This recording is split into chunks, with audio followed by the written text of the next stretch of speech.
एकदा खूप मोठी जत्रा असते आणि त्या जत्रेमध्ये काय होते माहिती आहे का, एका शहरी माणसाची बायको हरवते आणि एक ग्रामीण भागातून माणूस आलेला असतो, नेमकी त्याची पण बायको हरवलेली असते.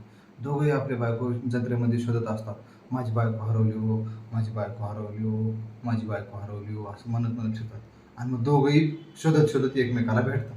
मग ते म्हणते माझी बायको हरवली, ते म्हणते माझी बायको हरवली. मग तो ग्रामीणवाला माणूस म्हणतो, तुमची पण बायको हरवली का? कशी होती तुमची बायको दिसायला? म्हणतो. मग शहरी माणूस म्हणतो, माझी बायको म्हणतो दिसायला गोरी होती म्हणतो, 5 फूट 3 इंच उंच होती म्हणतो, तिचे असे लांब बाल, कुरळे केस असे होते म्हणतो, लांब केस होते, कुरळे केस होते आणि अशी बोट आलेली होती म्हणतो, दिसायला एकदम गोरीपान होती म्हणतो, same to same Alia Bhatt दिसायची म्हणतो. मग तो शहरीवाला माणूस ग्रामीण माणसाला विचारतो, तुझी बायको कशी दिसत होती म्हणतो. तो ग्रामीणवाला माणूस म्हणतो, माझी जाऊ द्या म्हणतो, चला आपण तुमची शोधूत म्हणतो दोघं जण.